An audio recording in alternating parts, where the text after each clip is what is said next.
What is going on today? We are looking at Prime Vidic. So we didn't manage to do this yesterday. Kaka was already done, I think, a few days ago now. So I am here to see how Prime Vidic is. So obviously, if you do enjoy these videos, make sure you do like and subscribe. And obviously, normally I try and get them out as quick as possible. But obviously yesterday we was a little bit busy, so we ended up not actually doing him. And I thought I still want to do him now. He's alone. We can get him a lot easier and we can try him out in some game modes. So Prime Vidic is here. I do wish he was a little bit better in terms of his stats, or at least how he is in terms of a player. Obviously, he is one of my favourite centre-backs. Him and Rio will always go down as a legendary partnership for myself. 6'3", medium-high work rate with the right foot, 2-star skills, 3-star weak foot, can't argue there. Coming in as an SBC at about 430 on the Xbox, 385 on the PlayStation, and 438 on the PC. In terms of his transfer price, it's about 430 to 450 on the Xbox or PlayStation, and about 480 to 490 on the PC. So a little bit of a difference there as well. We have got power header and team player traits, and in terms of his stats, defending and physicals are absolutely elite. It is mainly the pace and obviously dribbling that are looking for that increase. And in terms of chemistry style, I think purely for the fact that he's only got 78 pace, it still has to be the Shadow. Even though, yes, you could go like a Catalyst or go for an Anchor, I feel like the Shadow is going to give you the best results. He turns into a 94 rated centre-back with 99 defending and 88 pace, which would give him 86 acceleration and 89 sprint speed, which I think is decent. Obviously, the pace, defending, physicals, I'd say you can justify. The dribbling side of stuff is going to be the interesting one. We haven't actually used any version of Vidic this time round. Obviously has an 85 and an 88 that we will go back to and obviously review as well, just to see how he compares up. Obviously passing, it's about average. 75 on the short is about normal for a centre-back nowadays. Nothing really too massive there. But in terms of his balance, it's actually looking quite nice. It is just the agility side of stuff. So I'm hoping he's not necessarily a big blocky player, but I know that was the case last year with, I believe, his mid. So let's have a look and see him in the team. So this is what we're looking like with the Shadow. Obviously plus 10 on everything, 10 on the 76 and the 79. Then we obviously max out pretty much defending. Everything goes to 99, bar from his head and accuracy that goes to 98. So that is obviously the best you can get in terms of a centre-back. It is just a shame that we couldn't get a little bit more on the dribbling maybe, but I think it's a pretty good trade. Vidic coming in early, it's a cracking challenge. And that's what the one thing that I actually really like about the card is normally defending wise is pretty solid. Tackling is normally what comes easy to him. It is kind of the chasing that seems to be more of the issue. So it's even more reason to kind of keep him in his position. Just have a look and see what we're looking like. Okay.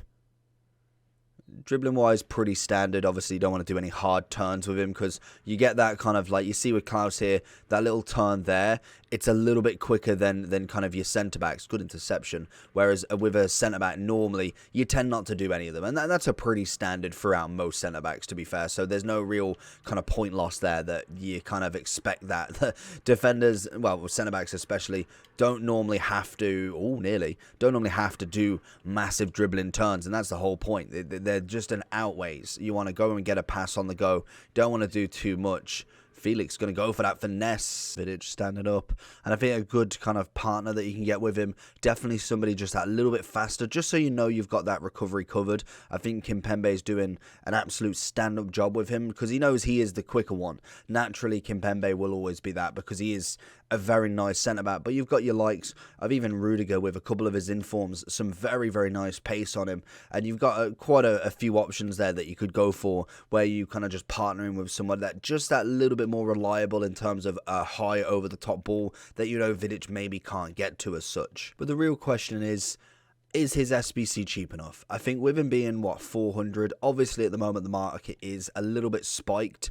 That was poor, just because obviously we have the icon pick still out, repeatable, plus many SBCs that have come in that again are very, very expensive, driving the market up. So he will be cheaper in terms of the long haul. I actually, to be fair, I've realised just starting this game, we haven't actually looked at what segments he's got. Obviously bronze and silver's in there as a standard for an icon, which we don't count, but I'm interested to see what the highest rating is, which we'll have a look obviously at the end as well, but we'll have a look in a second just to kind of get some clarity on it as well. So we've got here 82, 83, 84, 85, 85, 86. Personally, for me, I understand that he's a prime and obviously the second best version you've got. Obviously, we've got the moments coming out in February, I think late February. I think that's way too expensive for a centre-back of this calibre. In terms of kind of the top level, what on earth is that pass?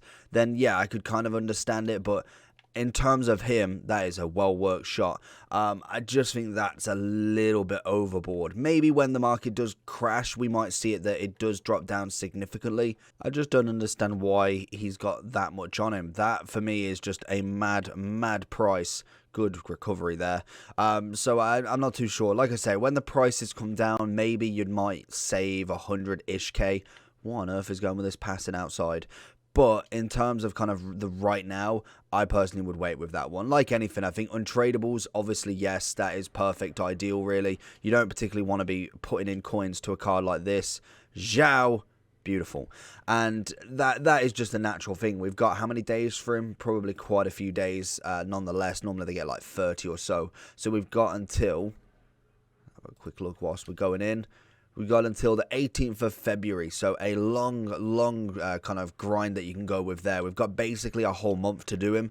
I think that, for me, is the perfect time to be able to just grind the League SBCs. Obviously, we're going to be grinding upgrades with Team of the Year literally next week, so that's going to happen, and we'll get so much fodder that you could grind it with. So I can imagine a lot of people will probably end up with him in the club, and probably Kaka as well. I feel like he's definitely one that I would really like to do. I think Vidic, for me, to be honest, not really put too much wrong. Passing-wise is definitely forced there. You can see it, but I think interceptions have been absolutely fantastic. Slide tackles have been nice. You can't argue, like I say, with the defensive ability. In terms of kind of balanced dribbling, not awful. Definitely seen worse in a centre-back. Can we get this last one? Nearly. Verratti, can he pick up a free kick? No, he can't. Going to try and find something, but that is shocking. Vidic piling the pressure straight away, making him to make a pass, and that's what Vidic does. He's going to get that tackle, just can't necessarily pass outwards. Make that foul. Had to make that foul. Good block. Like I say, defensively, solid. Pace-wise is okay. Nothing too absolutely crazy, but definitely okay at the very minimum. I think the biggest thing you'll find with him is in the air, he is an absolute boss. So taking a look at Vidic then. So coming in, we're looking at a decent price for his transfer. I don't think that's really too terrible. Obviously, the SBC... Like I say, I think maybe you could have either missed off the 86 or maybe missed off an 85 at the minimum, because realistically, we look at it quite nicely. Bronze and silver, don't worry about. 82, 83, again, should be standard. Maybe the inform might be a little bit tricky. Do a FUT Champs week, you'll have the FUT Champs players quite easily. 84, again, you put in a little bit more, should be relatively one round of League SBCs and done. 85, getting a little bit more tricky. Obviously, does require a few more higher rated players, but again, you're going to get plenty. So them two should be just a little bit of a grind. And the 86, again, I'm not saying that it's a really high rated SBC, but it's the quantity now. You're giving up, what, 11, 22, 33, 44, 55, 66 players for this player. I just think that's quite a lot of kind of players to whack in just for a Vidic. And yes, he is 400k, and it comes to about the value, but that's 400k after about a month of being out on the market.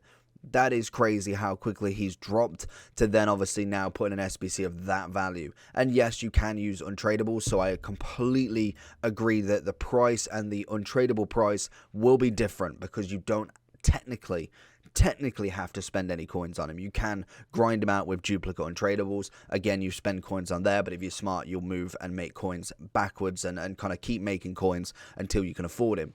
If we're looking at centre-backs, icons that I would much prefer, Desai, obviously Blanc, Maldini is an obvious one. Cannavaro is absolutely cracked.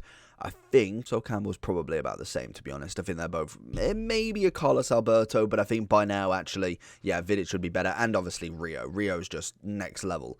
But in terms of his prime, like I say, pace-wise was okay. Nothing too crazy, but okay at the very minimum. Defending and physicals are always going to be absolutely solid with him. He is the Serbian wall. He was just an absolute tank when playing, and it does translate quite well in terms of he can tackle very well. Like, it's not even a little bit. 99 defending on him, you can't argue there. He's got great physicals already, so the base is absolutely fine. I would, like I say, prefer a little bit more on this side, but beggars can't be choosers, unfortunately. So for me, I think it's an okay SBC, purely for the fact that we have Team of the Year around the corner, and the amount of upgrade packs that people are going to be opening, he should be pretty standard to open. And if just a little spoiler, or not even a spoiler, just a little sneak peek. I haven't looked at Kaka because obviously I was out. 88, 87, 87, 86, 86, 85. Oh, that's expensive. Jeez. 1 mil. Okay. Just wanted to see what Kaka was in comparison, because obviously Vidic was always going to be the cheaper one. If you are unsure on any of these icons that have come out, make sure you give their loan a go. They are practically nothing. Like a couple of golds, couple of silvers. Job is a good one. So definitely try them out first before you go for this, if that is what you want to do. Bar from that, Vidic is going to get a solid 9 out of 10 for me. Apart from that, make sure you do like and subscribe, and let me know if you're going to get the big Serbian in your back line. And I'll catch you all for the next one. Peace.